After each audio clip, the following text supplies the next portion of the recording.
Good morning, sir. Yes, we can hear you.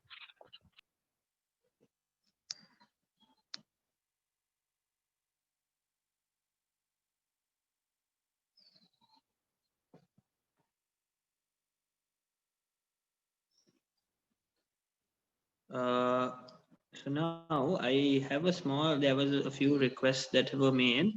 One of it was with regard to I need a, like, in a sense, I will be sending you all a document, or if you all can actually individually send me a message of all the people who have joined this particular thing, because we need to have a sort of a register of who are the students who are coming, whether you all are coming properly, because even though my sessions are going to be independent, what I mean by independent is that if you don't come for the first class, it doesn't mean that you will not understand the second class. I mean, I try my level best to keep it as as different as possible, so that it doesn't get intertwined. But it is very essential for me who are the people who are actually paying a lot of interest and coming for the class, right? So the first thing foremost, right, we'll just wait for a few more people to actually join in. Today's session is about first aid, right? What is first aid? What are we going to do? We'll discuss a few things. We'll discuss a few things that are quite essential when it comes to uh, you know knowing what you can do, all of that, right? So the most important thing that I would like to tell you all is that you all need to actually make sure that whatever questions that you all are having, if you all have anything, please ask. Don't just keep it into yourself, which I've already discussed, which I've already told you all in the first class. So when we spoke about yesterday's, I mean, not yesterday, last week's topic, why early medical checkups early are important, right? Are there any questions based on what we discussed? Anything that you all thought about? Was there any changes that you all made with regard to your life? Did you talk about it with anyone, your parents, anyone about it, about getting themselves checked? Have you all done anything of that sort? You all can just unmute yourself and talk, or you all can send a message on the chat group. Anything is fine.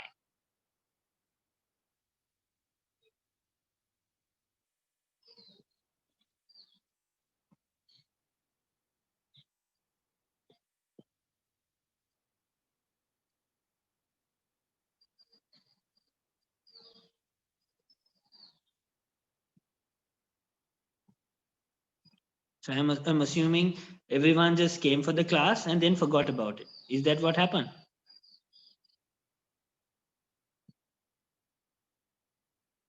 Or everyone's way too sleepy to be speaking at this time of the hour?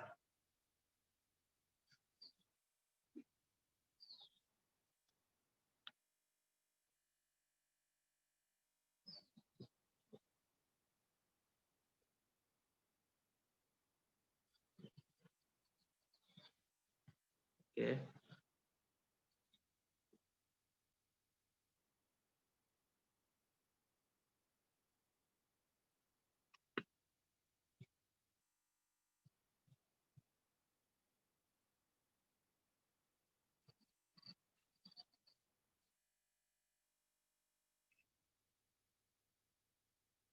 Right.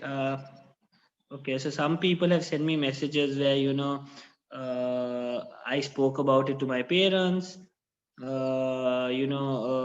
Someone has asked me, where do you get a medical checkup in Sri Lanka?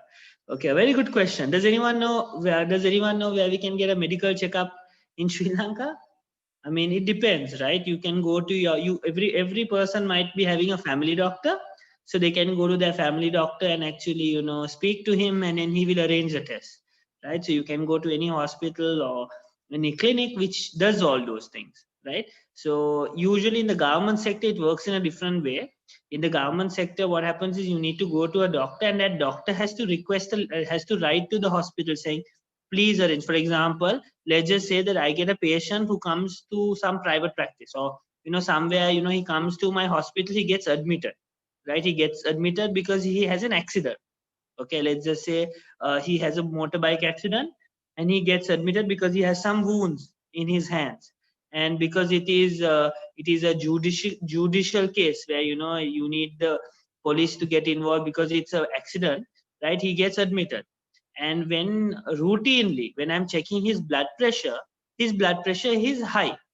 Let's just say normal blood pressure should be between 120 to 80. His blood pressure is around 150 90, right? He's around 30 years old, so I tell him we have to see his blood pressure. So what I do is I tell him, you come back again to the hospital and we'll see your blood pressure. And again, when I check his blood pressure after his discharge, is around 160 100. Then what do? I write a letter to the OPD saying that this patient who came incidentally, we found to have high blood pressure.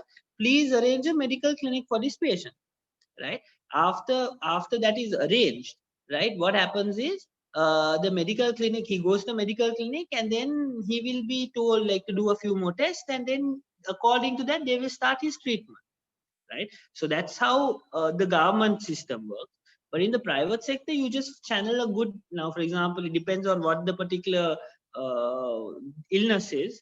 You can channel a good consultant, and then you can actually decide on where you want to, where you want to go, and I mean who you want to go and speak to, right? So that's how a medical checkup works in Sri Lanka. Don't worry, luck it. Regarding your first class, I will discuss it later whenever I get the time.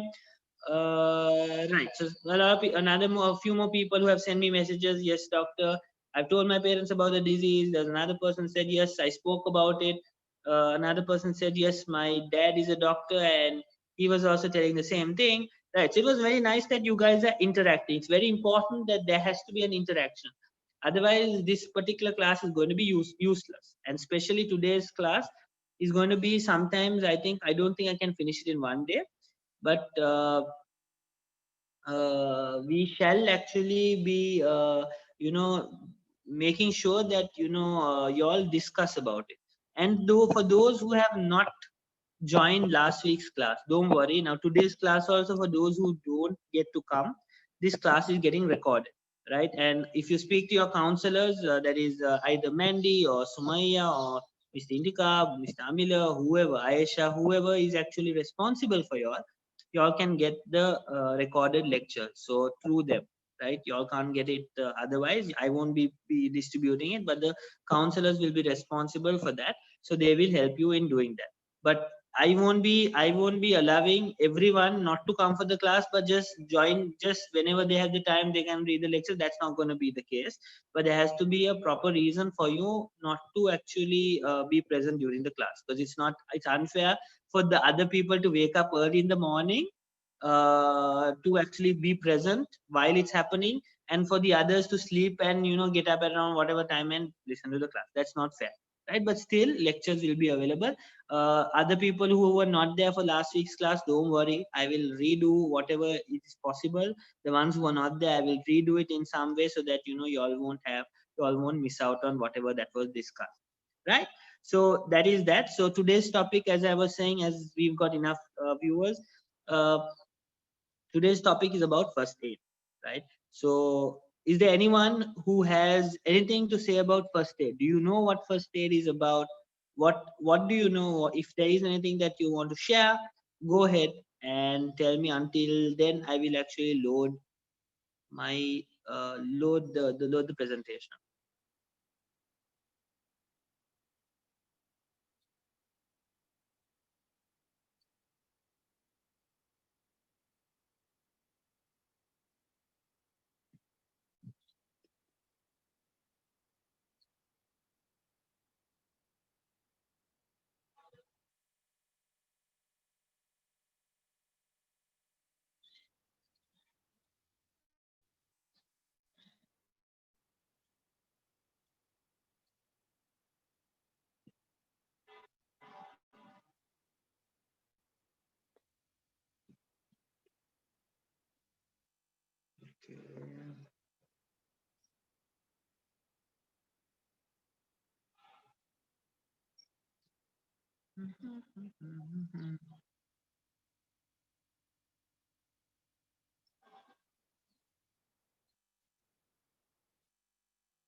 I think are there any students who were there last time for the classes? Because I know most of the students who are here today, most of them are actually complete new students.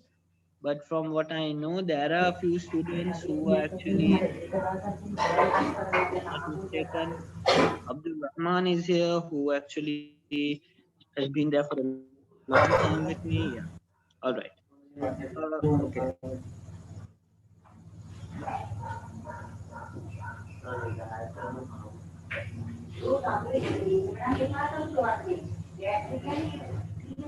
Okay. Can you all see my screen? I would request Yes. the others to actually, unmute themselves. I mean, mute themselves.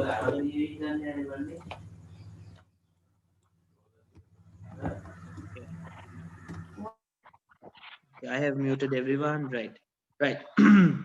The problem is this, like in a sense, make sure that if there is any way that you, when you get out of this whole thing, I have to again admit you, and during the lecture it becomes very troublesome, right? So therefore, I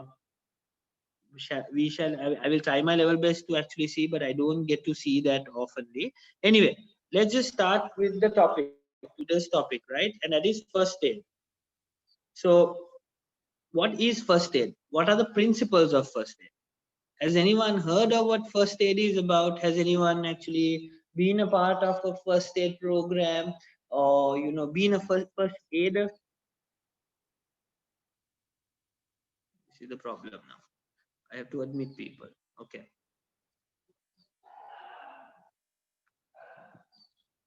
Anything?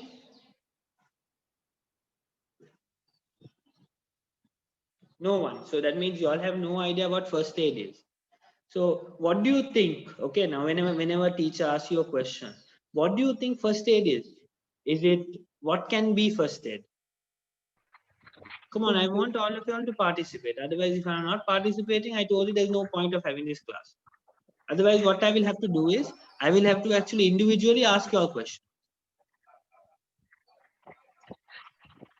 First aid is like a treatment given for. Yeah, go on, go on. I like it when even two people, I honestly don't care.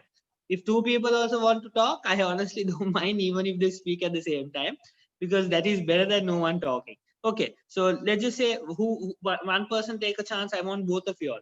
Whoever you all spoke, I want you to tell me your name and tell me what first aid is about. I'm Zahra Ismail. And Okay, Zahara, hello. Yeah, what do you think first aid is? first aid is like a treatment given to a patient before he could be rushed to a doctor, or Okay, like very good.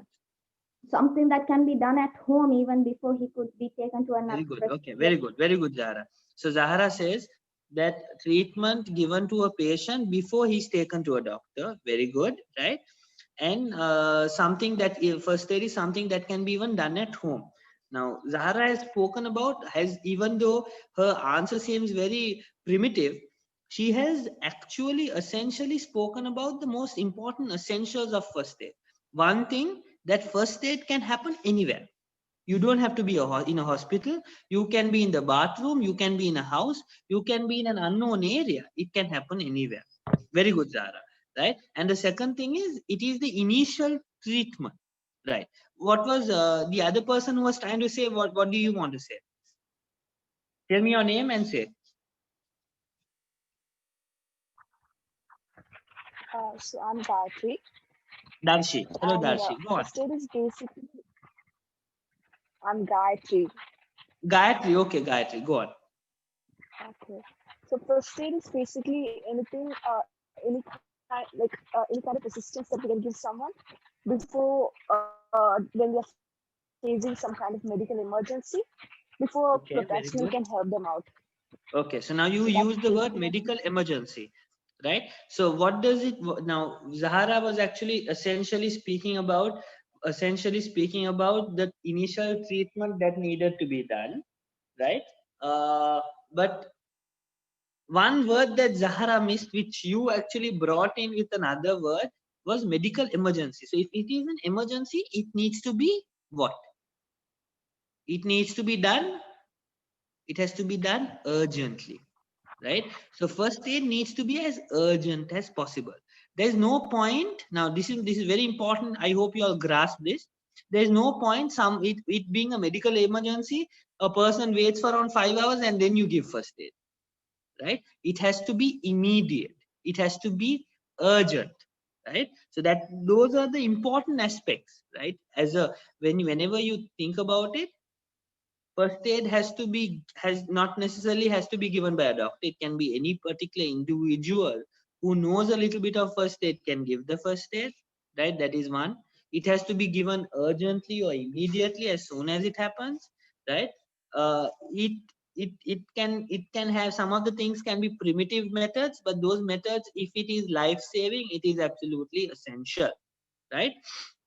So that is what first aid is, and that is the whole aspect of what I want you all to understand with this presentation. I want you all to pretend, right? In the meantime, in the time before you go into medical school, I want you all to look at things. Whenever someone gets something, you have to think about how, if you were there at that moment, not a doctor, but outside, what could you have done so that that would have helped the patient, and that would have helped prolong the time duration so that this person can get to the hospital on time. Now if you look at the statistics, now when you look at the significance of how important first aid is, if you look at why patients die, right? I will actually, with the presentation, when I speak about it, I will talk about the essence of it. It's because of the delay in bringing patients to the hospital. The most common reason, right? Can you see this aspirin on the right hand side? There is this thing aspirin. Has anyone heard what does anyone know what aspirin is?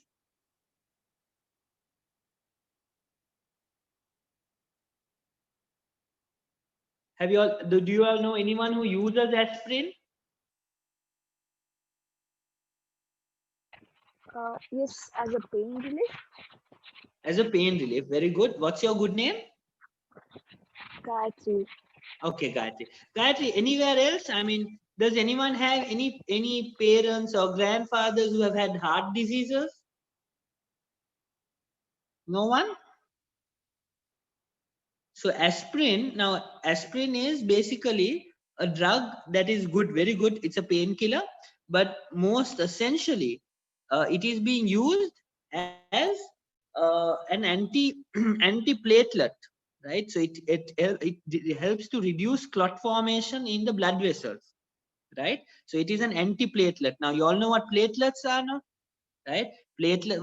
What is the function of a platelet? What do platelets do? Blood clotting. Blood clotting, very good, right? So that they are the initiators of blood clotting, right? So they, if you use a drug that is an antiplatelet, it will help to reduce the clotting. Okay, so why do patients with heart diseases take aspirin and clopidogrel as another drug called clopidogrel? Why do they take that? Because why? They have blocks in their heart, as in their coronary arteries, and as there are blocks, to prevent more blocks from happening, who is doing these blocks? Definitely there is an atherosclerotic plaque, right? There is a cholesterol plaque that gets deposited, and then it gets hit, and because of that, it actually like in a sense, then platelets come and aggregate, and they form a bigger clot. So to prevent that, only you give aspirin. Now let me tell you, a patient with chest pain, right? Any patient with chest pain, if it is a heart attack, right? Obviously, all have heard what a heart attack is, right?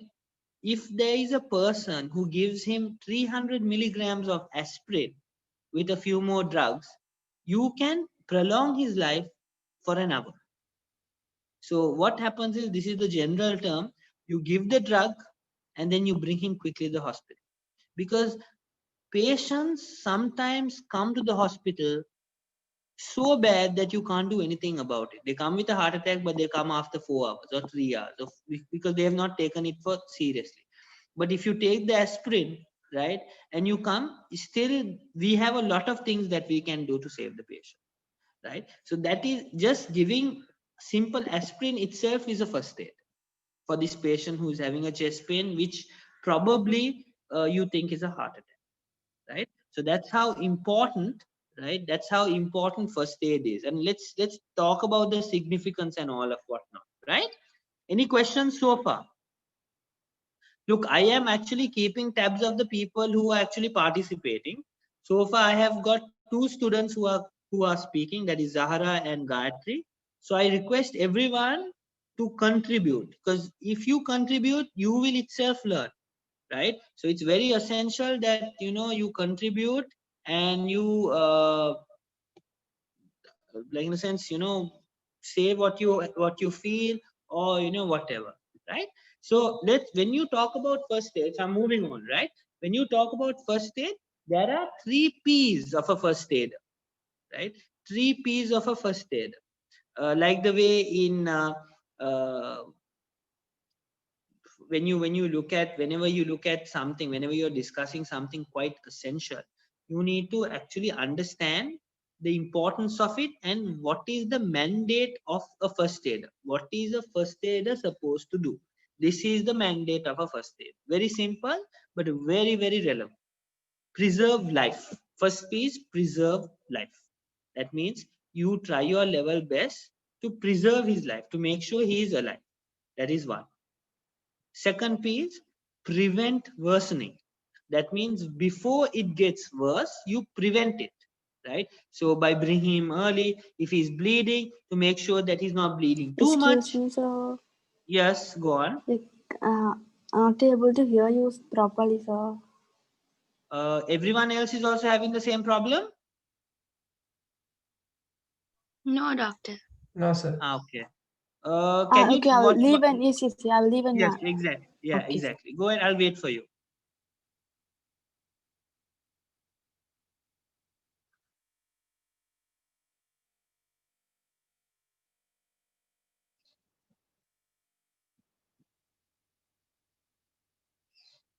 So when we are talking about preserving life, how do we preserve a life? I will talk about it. Okay, if someone is unconscious, someone is actually dead, what have you all seen in movies that people do? If he's outside, let's see who can answer. Come A on, don't defibrillator? tell me. Don't tell me you all don't even watch movies now. I think they use a defibrillator. Is that how it's Okay, pronounced? defibrillator. What's your good name? Faraz. Afraz. Okay, Faraz. defibrillator. That's a very. You're from where, Afraz? You're from Sri Lanka, or you're from Sri Lanka? I'm half Sri Lankan, I'm half Indian. Okay.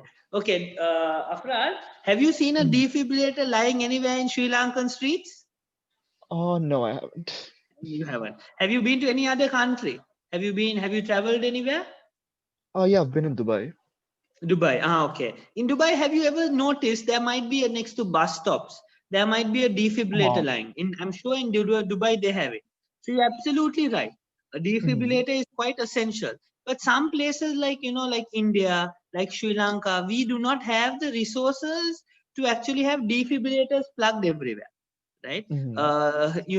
I'm not actually putting a system down. I'm not actually, because I'm a very, very, if you I love my government system. I love my government healthcare. I don't know about anything else, but government Mm-hmm. healthcare, I always applaud it because of the service that we do, right?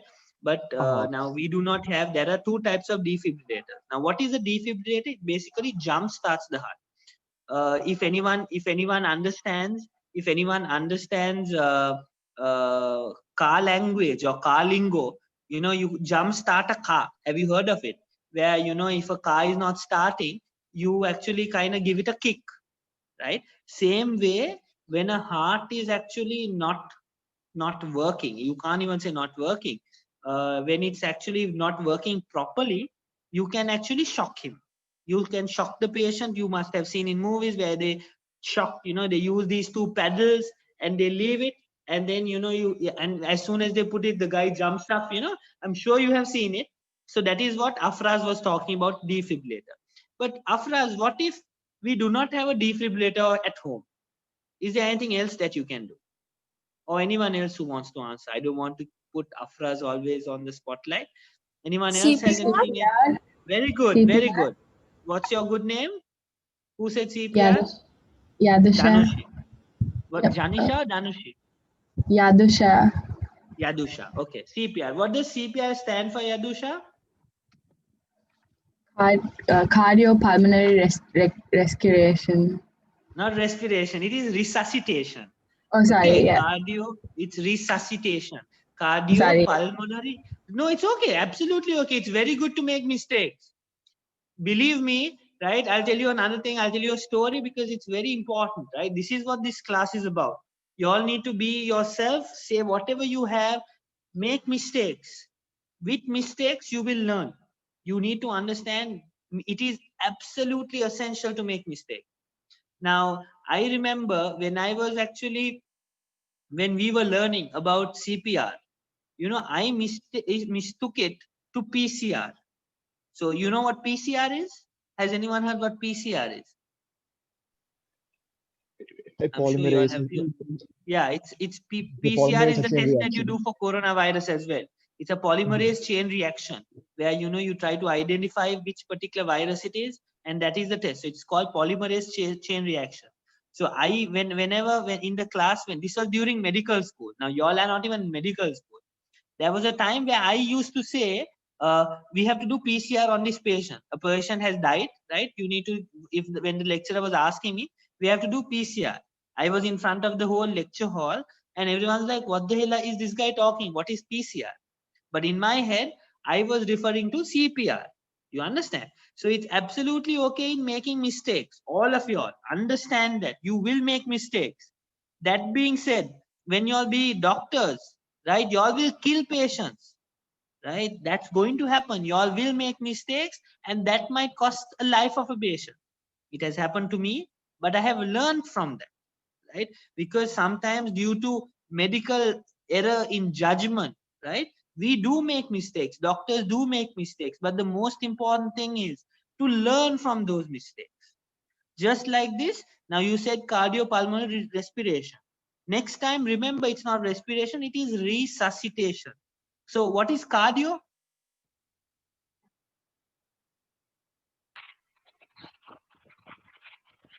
Heart. What does, yes, very good. What's your good name? Is that Yashoda or is it someone else? It's Gayatri. What's your name? It's Gayatri. Gayatri, sir. Gayatri, yeah. So cardio is heart. Pulmonary? The lungs. Very good. Resuscitation is to bring someone back to life. You resuscitate. You basically, it's a fancy word that is used to say, I resuscitated him. I brought him back to normal. That is what resuscitation is.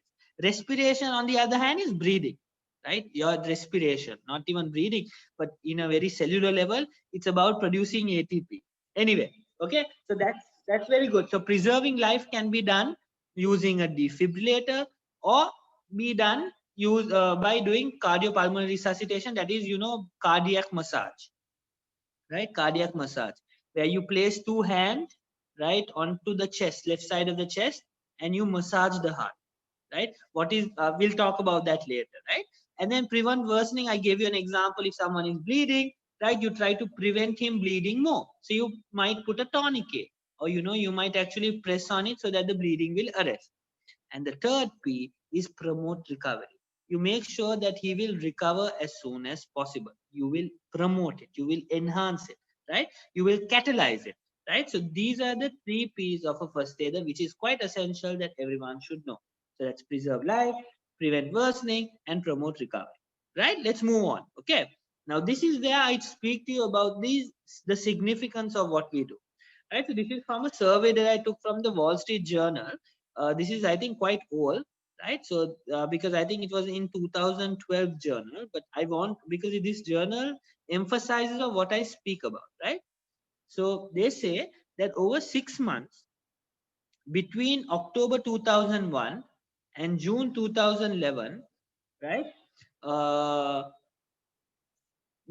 team of military doctors reviewed 4,596 autopsies of troops killed in Iraq and Afghanistan, right, between October 2001 and June 2011. Of those men and women, 4,016 died before they reached a surgeon. So that means from that 4,596 autopsies, right? So that is autopsies are already, people who have passed away, who have died, right? 4,016 did not even reach a hospital, right? So that means that only leaves around 400, less than 400, who actually got to the hospital on time, right? From that 4,016 who died, right, before reaching a hospital, 976 had potentially survivable wounds. What does that mean? They had wounds that should have not killed them, right? They could have survived with those wounds. Now, just because you get a cut, do you die? No, you don't die at all. You treat it, right? So from these 970, they were not very life-threatening cuts. They were not life-threatening wounds. They could have easily survived, right? And from that 976, 888 bled to death. So that means they were bleeding. They completely lost all the blood, right? And because of that, they bled to death, right? So from that 888, 598 suffered a hemorrhage within the torso, right? 171 died of bleeding their arms or legs meet torso. 119 incurred fatal wounds to the extremities, right? So now when I speak to you about the things that you can do as a first aider, you will understand if you were there, you could have done something like, for example, apply a tourniquet. If someone is having some kind of, this thing, you could have, there are a lot of things that could have been done if someone had a little bit of knowledge of first aid, right? So that is what I want to tell you. Two important things. One thing, most of the patients who pass away, the reason they passed away is because of the fact that, like, the doctor can't do anything about it, is because there was a delay in bringing him, right? Or there was something that could have been done which was not done, right? And the worst thing is, he dies without realizing things that could have easily been done by just a normal person, and that could have saved his life or her life, right? So this is the significance of first aid. First aid is so important. It helps doctors like us be able to save patients, because sometimes when patients come late, we can't do anything about it. It's already too late, right? For example, again, let's take an example of a heart attack, right? There are different types of heart attacks. There's something called STEMI. It's an ST elevated MI. I told you about what MI stands for. Remember, MI stands for what? Let's see how much you all are paying attention. I'm not asking the ones who are here for the first time. What does MI stand for? Myocardial infarction. Infarction. Very good. What's your good name? Hasini. Hasini. Very good, Hasini. So myocardial infarction. So that's the proper medical way of saying a heart attack. So when a person has got a STEMI, that is a ST elevated myocardial infarction, he only has 6 hours. If he comes between 6 hours, we can give him a drug. If he comes after 6 hours, we can't give him that drug. We have to treat him conservatively, right? Now, that doesn't mean the person will die, but usually STEMIs are the worst type of heart attacks. STEMIs are the worst. They are very acute. They have blocked the whole artery. So that has to be treated as soon as possible. And remember, I told you about this aspirin. You give that aspirin, it will definitely improve his outcome. It will give us more time, and we can, even if it goes to 7 hours, we can give if this person has been given aspirin on time, right? So that is the significance of giving aspirin for a patient who is suspected to have a heart attack, especially a STEMI, right? So if he comes around after 10, 12 hours, we can't do anything about it. What can we do? We can't give that drug, because that drug can cause, he's having a heart attack, but because of that drug, it can cause bleeding in his brain, and he can die because of that, right? So that is why that drug cannot be given if it is prolonged, if it is more than a particular number of time, right? Same thing, patients who come with stroke, right? If they come within 4 hours, we can actually thrombolize it. We can thrombolize it, but if they come after, sorry, we can't do anything about it, right? So these are very important, essential things that need to be understood. And that is why a first aider, he doesn't sometimes have to do anything. He just has to say, quickly go take him to the hospital. That can be the function of a first aider. Don't wait at home, take him to the hospital as soon as possible. So this is the essence of a first aid. And that is why it is very important, as medical students, as people who are going into the medical industry, that you all need to emphasize this. You all need to create awareness amongst your colleagues, amongst your parents, amongst your peers about how they also can be first aiders, and that on the long run will help you as doctors. That is what is absolutely important. All right. So if a patient, let's take an example, right? If a patient comes, if let's just say one of you all, is there any volunteers who would want to volunteer on a conversation with me right now? Because it will be easy for me. Don't worry, I'm not going to ask anything crazy. I just want a volunteer.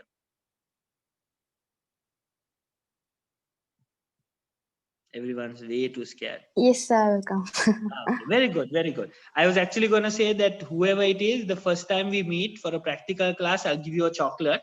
But anyway, you volunteered way before that, right? So I don't have to give a chocolate, right? So what's your name? I'm Dinushika, sir. Dinushika. Okay, Dinushika. Yes. Right? Let's talk. Right? Yeah. Imagine that you are at IMC. Okay. Okay. You are at IMC. And you are waiting outside, and all of a sudden you find a person on the ground, right? Okay. I think, or maybe not another person, but you know that person and he's fallen on the ground.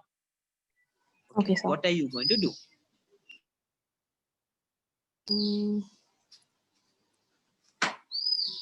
All of a sudden, I will go see what happened to him.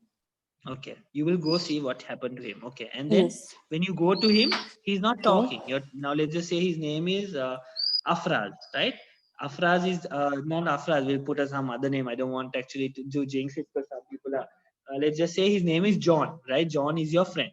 Okay, Okay, Nishka. sir. John has fallen on the ground, and you're trying to say, John, what's up? What's happening? He's not talking. Okay. Yes. What are you gonna do now? I will see for the person who is nearby me. I can't do anything by Yes, myself. very also. good. So then what are you gonna do? No one is around you. This is on a Sunday. Y'all just finished the class with me, and I've gone to the hospital. I am not there. No one is there. You are alone. The security guard is also not there. What are you gonna do? I'll try to call the ambulance, though. Okay. So you reach out your phone. You have a phone. You call the Okay. ambulance. Okay. Okay. Call an ambulance. Tell me, what number do you want to dial?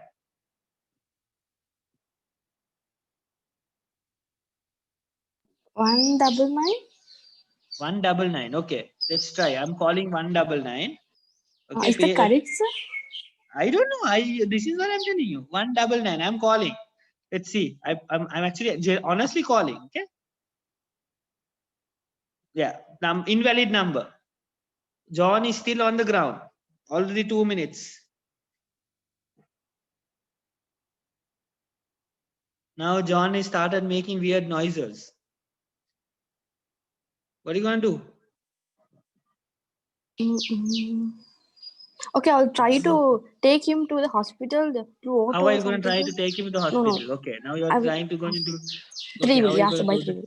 By three-wheel? By three-wheeler, okay. Yes. So you're going to wait until a three-wheeler, stop a three-wheeler and tell him to take him to the hospital. Okay, right. Okay, good. Very good, Dinoshika. Right. Anyone else wants to run the same scenario with me? Do you feel that? Yeah. Okay, forget everyone else. Dinoshika, would you have changed anything with what you did?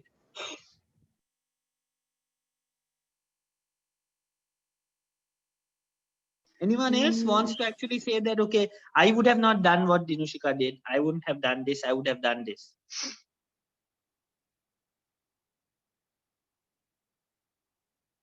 Or someone who said, no, I didn't even know he's unconscious. I would have at least checked if he was alive. Yes, go on. What's your name?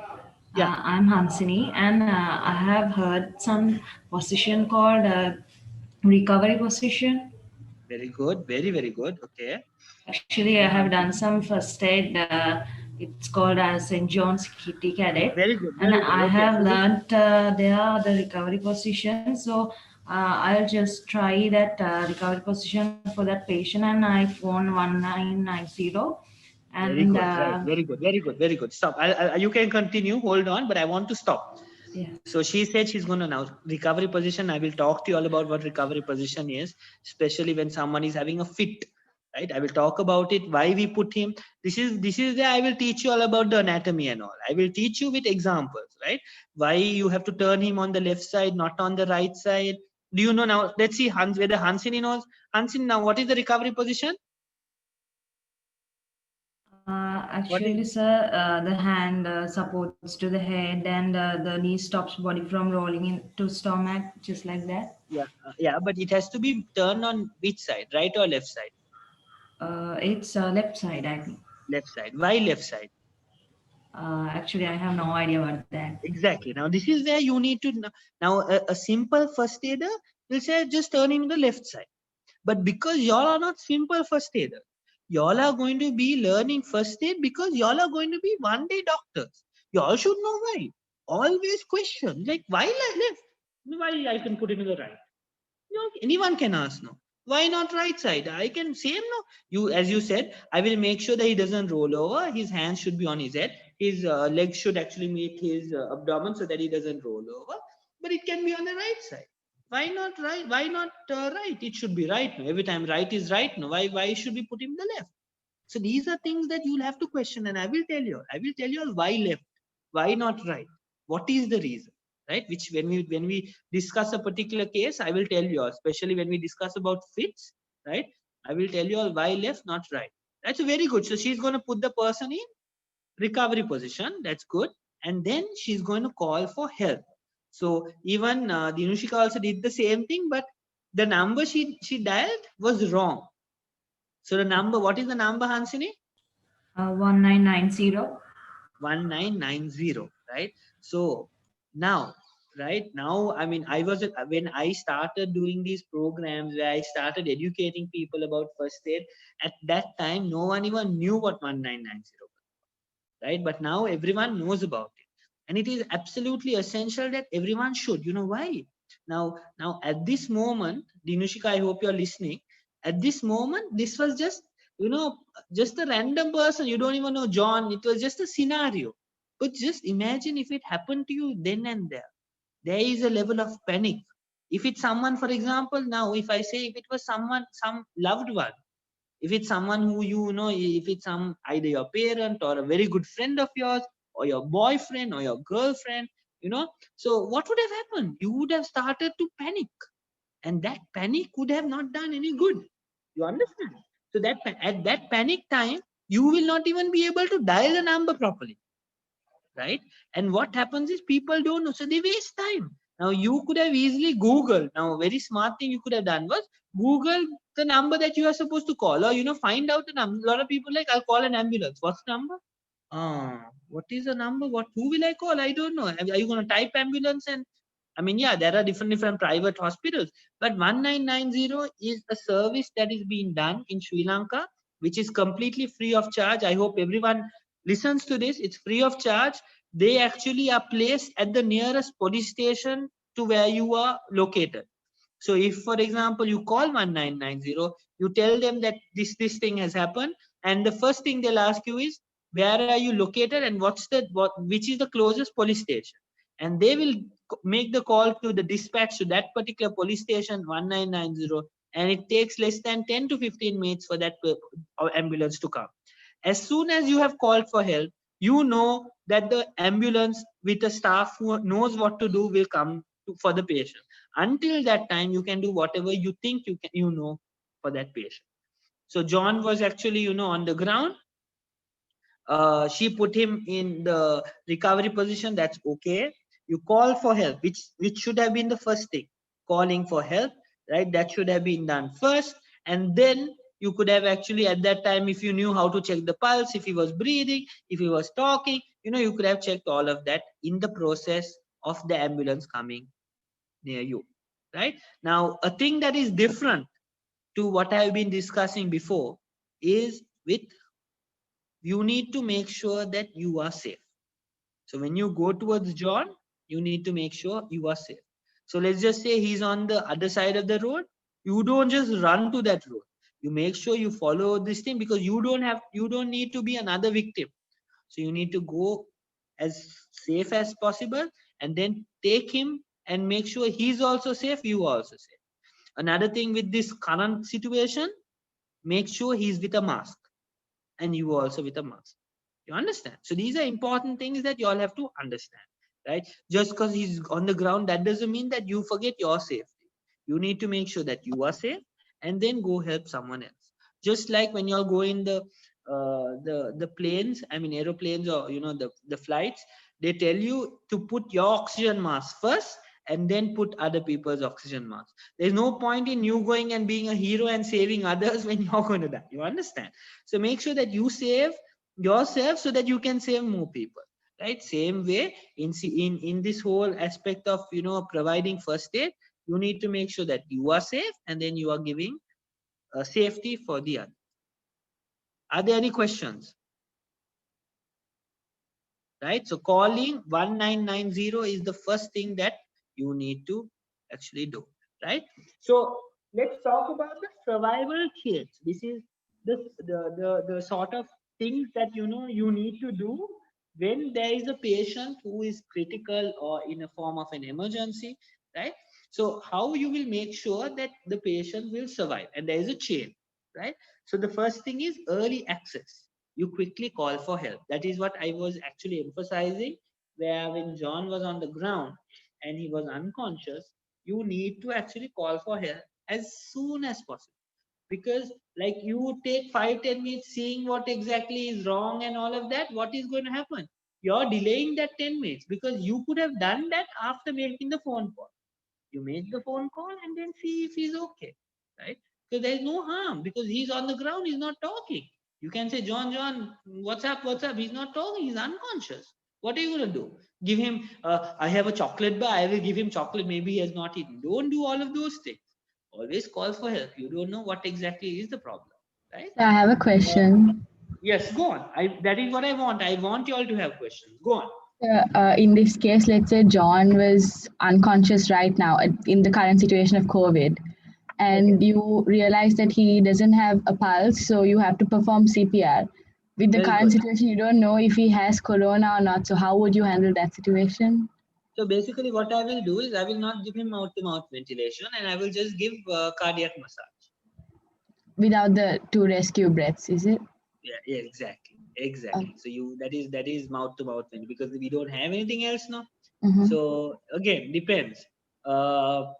It depends from person to person. A lot of people tell that I have this hero complex. So maybe at that moment, if it's a young patient, if it's a young boy, I would not care.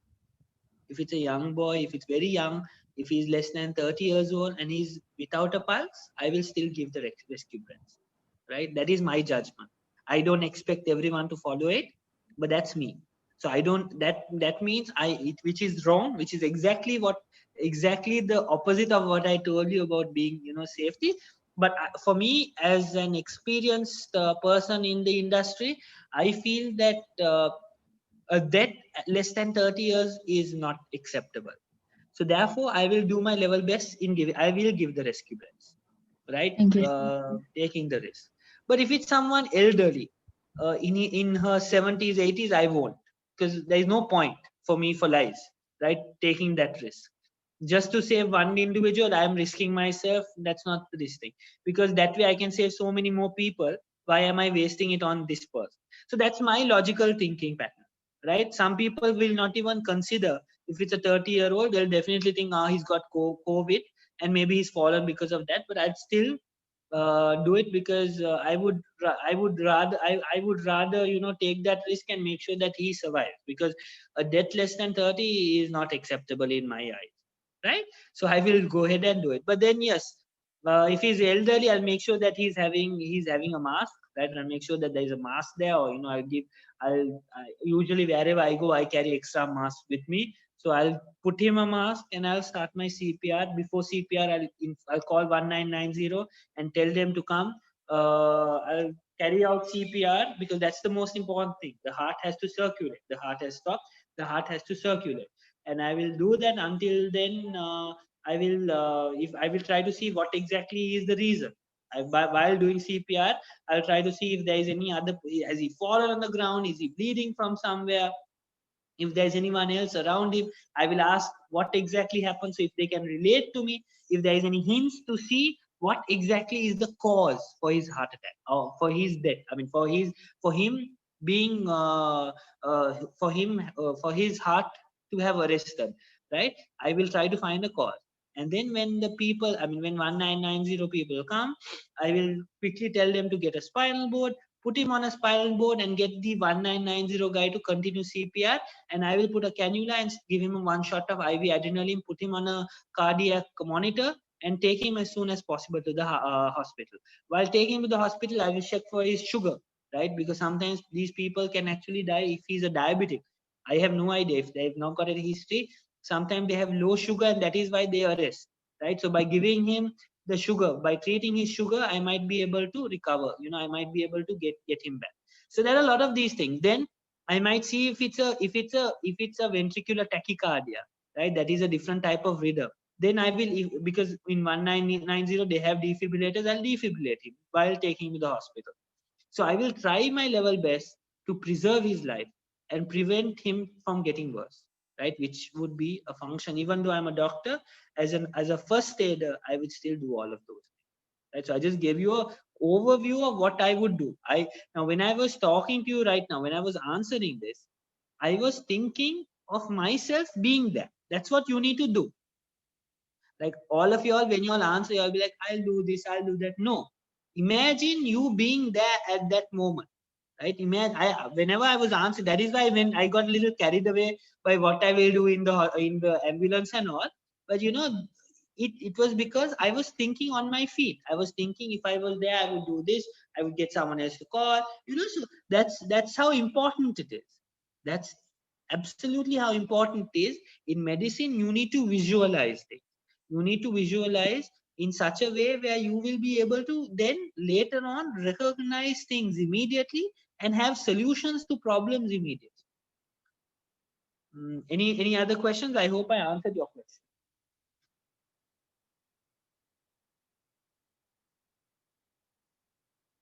Okay, I'm assuming that was answered. So early access is one, right? Early CPR is the other one. Early defibrillation and early advanced care. So they are a chain, right? One doesn't go without the other. You can't just do early CPR and forget the other three. You have to understand that all four have to happen simultaneously or in a sort of a process, right? So this is very important. You all need to know what the 3 P's of a first aider is. You all need to know what the survival chain is and how essential it is, where one cannot go without the other, right? So for today, I'm only going to discuss one case, right? One particular case. So any other volunteers who can volunteer? Anyone wants to volunteer? Let's do this scenario.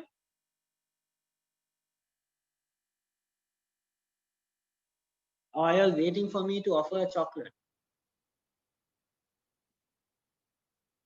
Anyone else? I mean, I'll volunteer.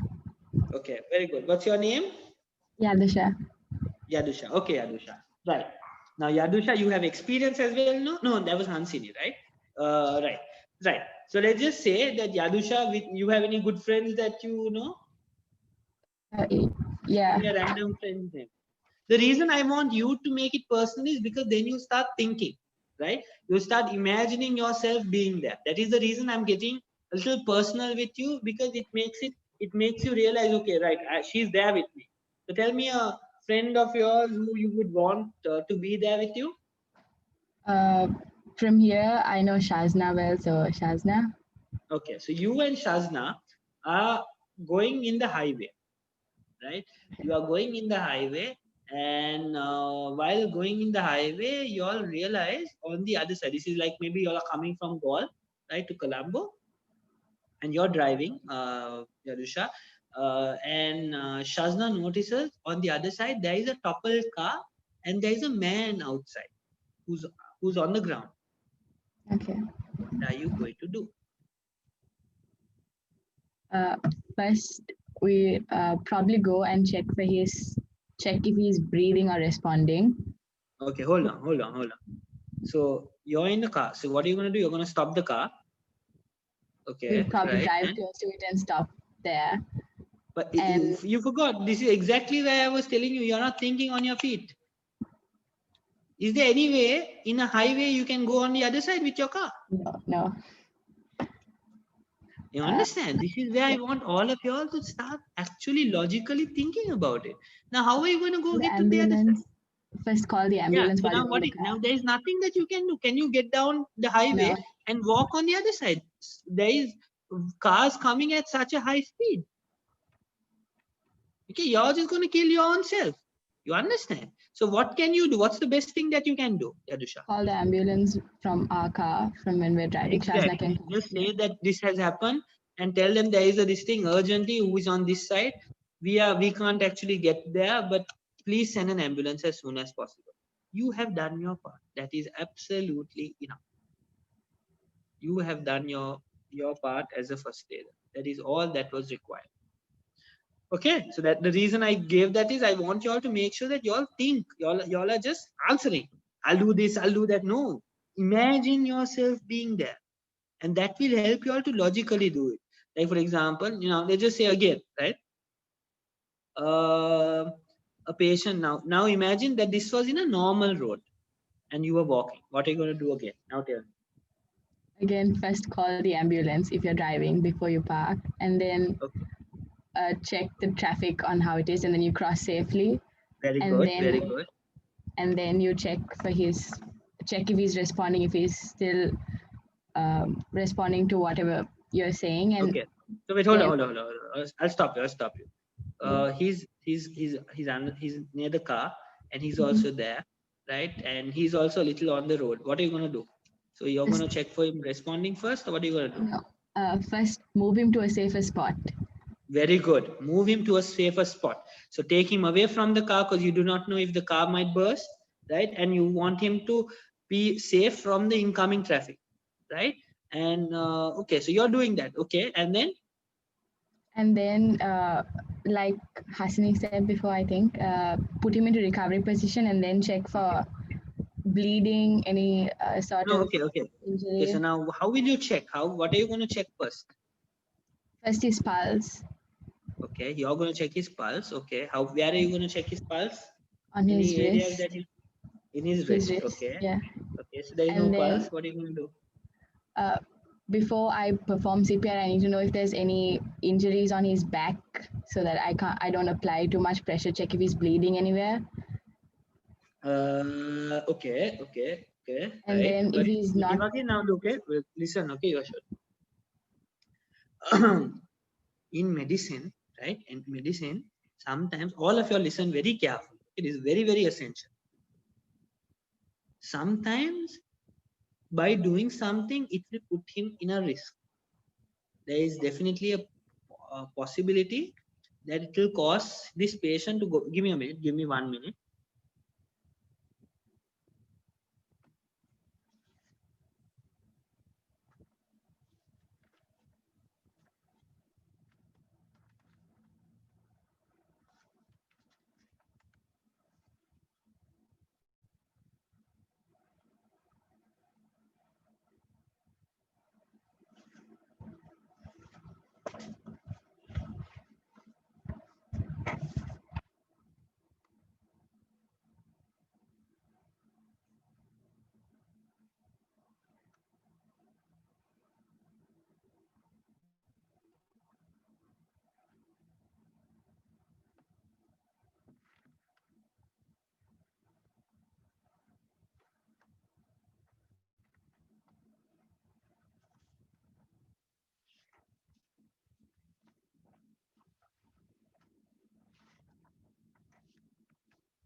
Okay.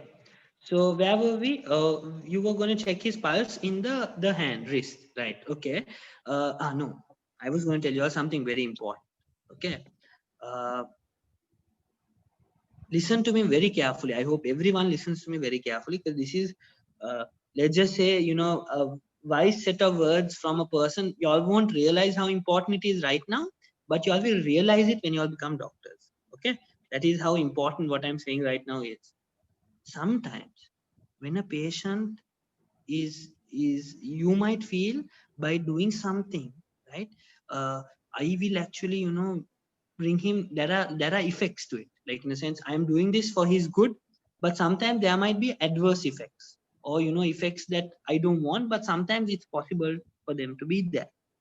Right now, what did you say? You said that I will first see if he's having any wounds in the back. Very good. I like the fact that you're thinking. It's important that you're thinking, right?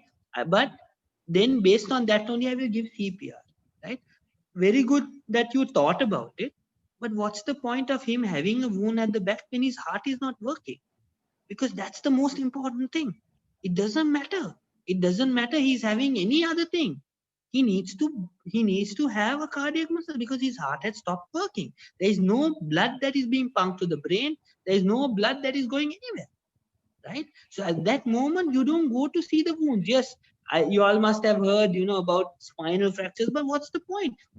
Is it better to bring him back to life or keep him as a paraplegic? That means, paralyze him. I would still consider at least bring him back to life. Right? That is what is very, very essential.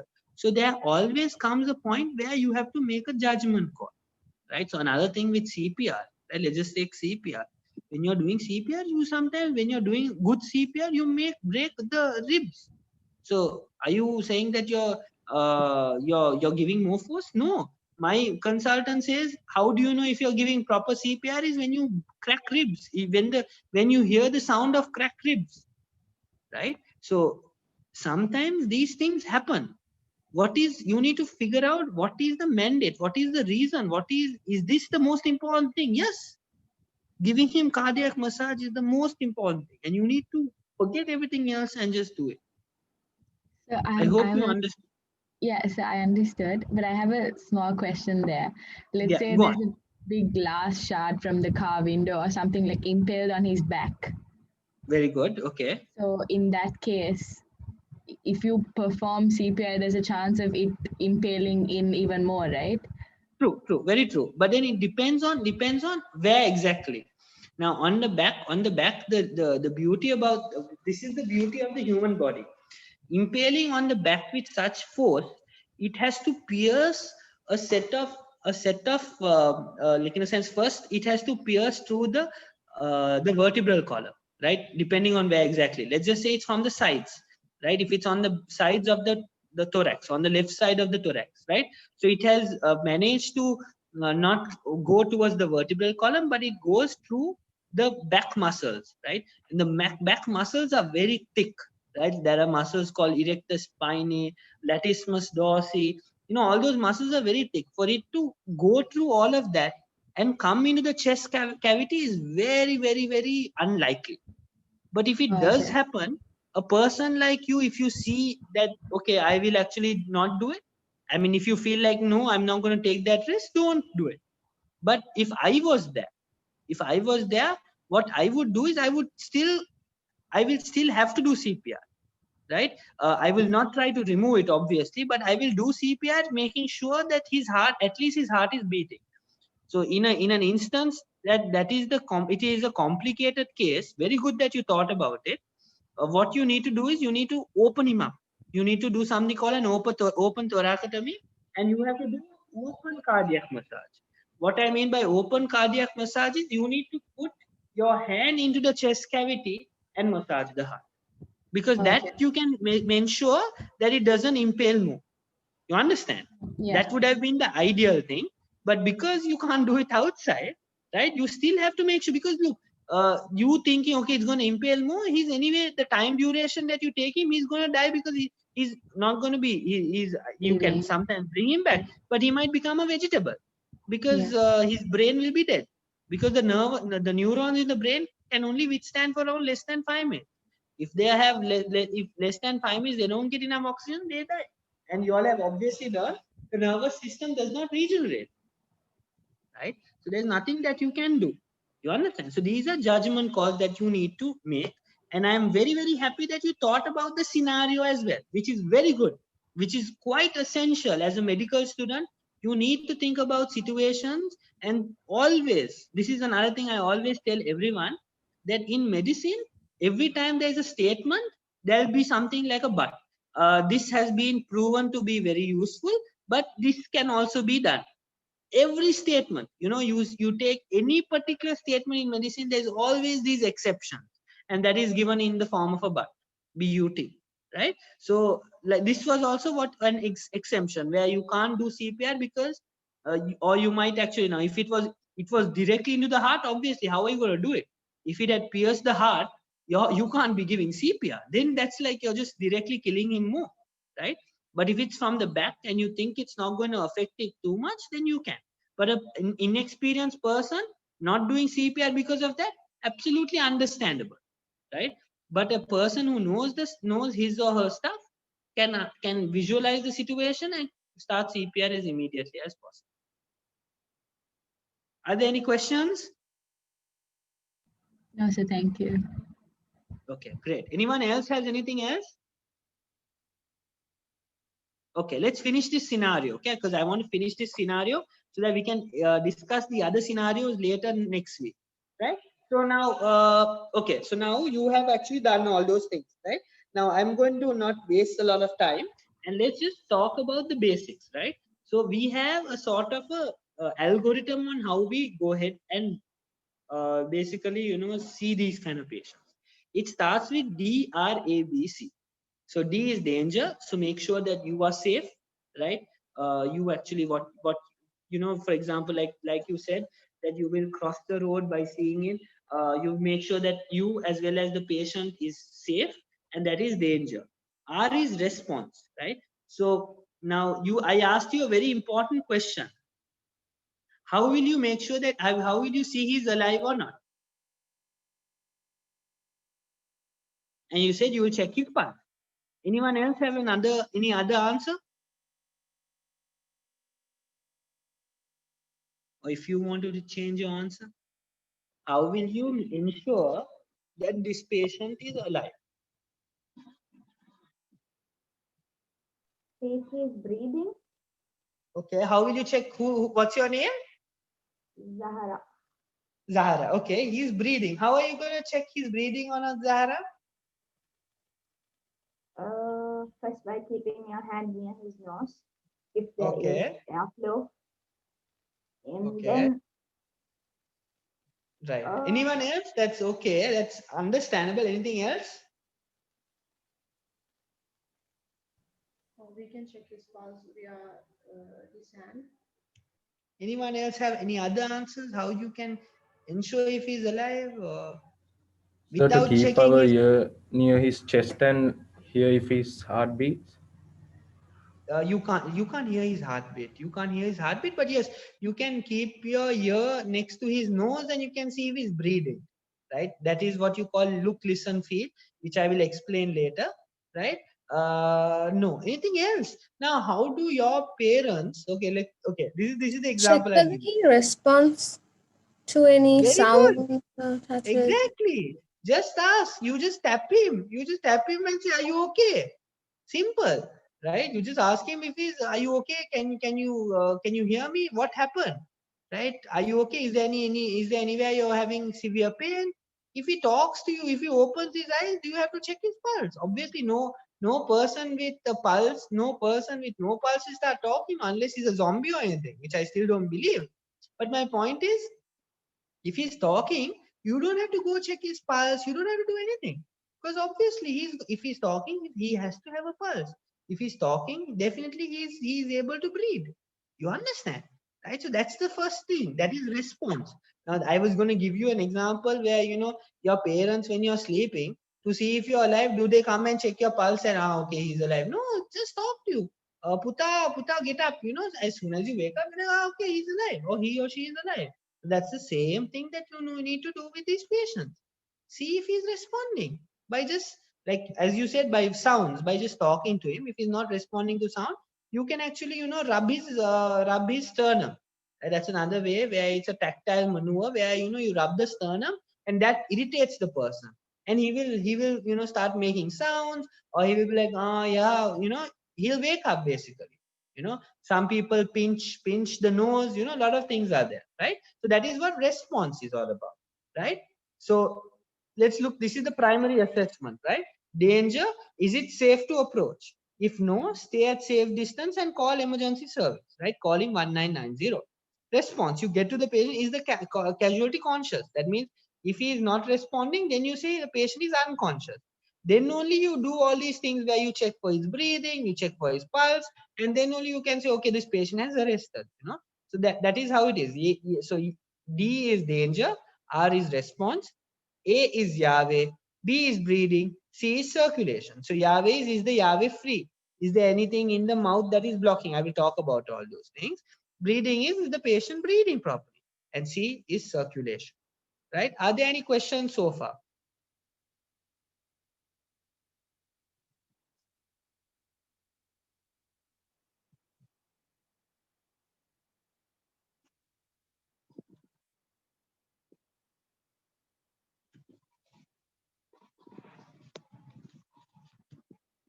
Any questions? Because I think today we've learned a lot. I mean, I've spoken a lot about these things. We will talk about the maneuvers of Yahweh breathing circulation. We'll talk about seizures and we'll talk about cuts the next week. Is there any other questions that you all have? Anything else?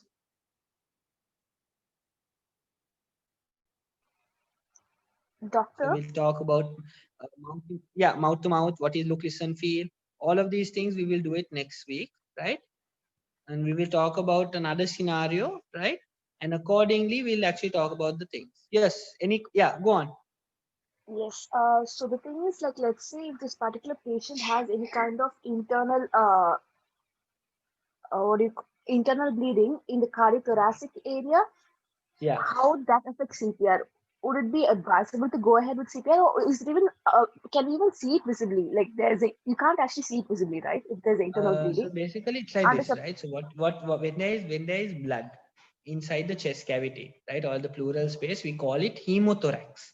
Heme is blood, hemothorax, because obviously he might have, you know, ruptured an intercostal vessel, or he might have ruptured a big vessel and that has caused him to bleed. Still you need to do CPR. But the point is CPR will hinder. Our CPR won't be effective because that blood is going to be pressing on the heart. So we won't be able to effectively do CPR. So what actually you need to do is that is why you sometimes need a person. That is why you need to wait for help. So a person will come and actually, you know, if a person is unconscious like that, will quickly come and intubate the patient, right? Intubate him and check his lungs. And if he feels that his lungs, the yaw entry, that means the yaw is going less to one side, right? And he's hearing different sounds. He knows that he's actually bleeding inside, right? So what you can do is you can put a chest tube. You put a tube into the chest, right? And that will help to drain whatever, either sometimes there can be also that can actually go into the lungs, which is called a pneumothorax, right? If it's blood, it's hemothorax. If it's it is pneumothorax, and then you need to evacuate that. As soon as you evacuate that, it will be the patient sometimes will regain his consciousness also. He can actually, you will feel a pulse. So these are reversible causes where you can actually treat it. Like I said about hypoglycemia, right? What is hypoglycemia? When he's having low sugar. So if I give him sugar, sometimes, you know, he'll get a pulse. His pulse will come back. Same thing like the way example that you gave. If he's bleeding inside the chest cavity, right? The only thing that you have to do is you need to evacuate that. But then obviously if you can't do that, you have to try your level best to doing CPR in that, you know, in that very difficult situation. That's not going to affect it might cause more bleeding, but there is nothing that you can do where you have to take that judgment call. You have to say that is where CPR comes at the top. It is priority number one. The other causes, yes, you have to understand that you can't do anything about it in the field, but you have to continue giving CPR. I hope I answered your question. Yes, doctor. Thank you. No problem. Anyone else have any other questions? Now it's all question time because we are going to end the class now and we are going to discuss the other set of things next week. Are there okay? There are people who actually. I'm just going to. Is my screen still shared? So I'm going to stop sharing, right? Like that. Okay. Okay. So people have said CP or AB. Okay. Those glasses are tempered.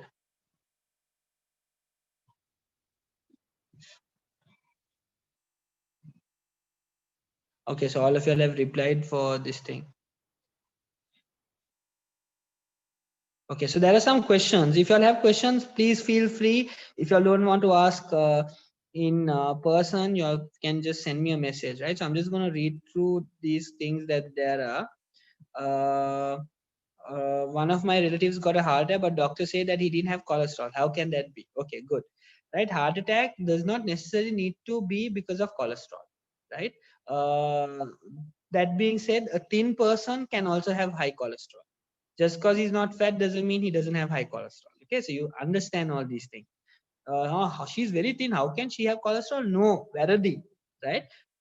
Remember that cholesterol is different and obesity is different. Yes, it has a sort of a connection, but just because you're thin doesn't mean that you might not have high levels of LDL, you might not have high levels of cholesterol, you might not have high levels of triglycerides, right? Now you ask why he has a heart attack even though his cholesterol levels are normal. Because of there are other causes that can cause heart attack. There are so many causes. Smoking itself can cause heart attack. Hypertension, high blood pressure can cause heart attack, right? Other risk factors like tobacco, all of those actually can actually increase the chance of that patient actually having a heart attack. So it does not necessarily mean heart attacks are because of an atherosclerotic plaque. It can be because of anything. Because of high blood pressure, it damages the arteries there, and because of that damage, platelets come and aggregate, and because of platelets come and aggregate, more platelets come in. So that's how clot mechanisms work during high blood pressure and other things. Smoking also, it causes endothelial dysfunction. Anything that can cause the endothelial to dysfunction, it can cause a heart attack if it is in the coronary artery. Is aspirin work immediately? Yes, aspirin does work immediately. It takes time, but it has an immediate effect. So immediate, as when I mean immediate, not 5-10 seconds, but at least 50-30 minutes, 15-30 minutes has an effect where it helps to reduce the progression of a clot. If aspirin is not available at the moment, what would be a good alternative? Well, you don't have to give any alternatives. Take him as soon as possible to the hospital, right? If you don't go while going to while going to the hospital. Mahatya in the chuttak will go to the pharmacy and get him an aspirin and go. Don't do all of that. Just take him straight to the hospital. Okay. Mm, check, yeah, all the other things are above with regard to okay. So there's another question that has been asked: what is the difference between a cardioverter and defibrillator? Right, so cardioversion and defibrillation is two different things. Defibrillator is when you give shocks to a heart, that is it is asynchronized. That means just you're giving shocks. A cardioverter is something that with the heart rhythm, you're going to give the shocks, right? It is in cardioversion, you give regular shocks in the pattern of a heartbeat, whereas defibrillator is just one single shock. So that is what the difference is. It's a little too complex. Don't worry if you don't understand, but that's because you asked the question, I have answered. Sir, can we recover position if it's broken? If, for example, are you meaning if someone is having a fracture or a vertebral? Yes, you have to think about it. If you think that there can be some fractures in the spinal cord, you have to be very careful in, you have to make sure that you're giving stability, especially the cervical spine. If the cervical spine is, you feel that there can be a cervical spine fracture, you need to make sure that, there are maneuvers, chin lift and all, you should not do. Also, you need to move him very gently, because sometimes the fracture fragment can cause paralysis, right? So you have to be very careful with regard to that. Otherwise, if there is anything else, you can still put the patient in recovery position. I will explain why essential recovery position is important next week, while discussing the anatomy of the thorax, discussing about how the trachea, right bronchus and left bronchus are placed, and why we take him to the left. I'll explain all that next week. Can aspirin be given to patients with all forms of heart attacks or diseases? Now, the thing is this, remember this, any chest pain, listen to me very carefully. Any chest pain is always a heart attack until proven otherwise, right? Anyone complaining of a chest pain is a heart attack until proven otherwise. So you need to prove that it is not a heart attack and then treat whatever else. Now, sometimes some people might have a muscle pain, and that is why they are having a chest pain. But if you are not sure, you can treat it as a heart attack. So just because you give aspirin to a person who doesn't have a heart attack, no harm, right? But there is more harm if you have an aspirin lying and you have not given because you are not sure. Just give the damn aspirin if he's having a chest pain, left side chest pain. Okay. Any more questions?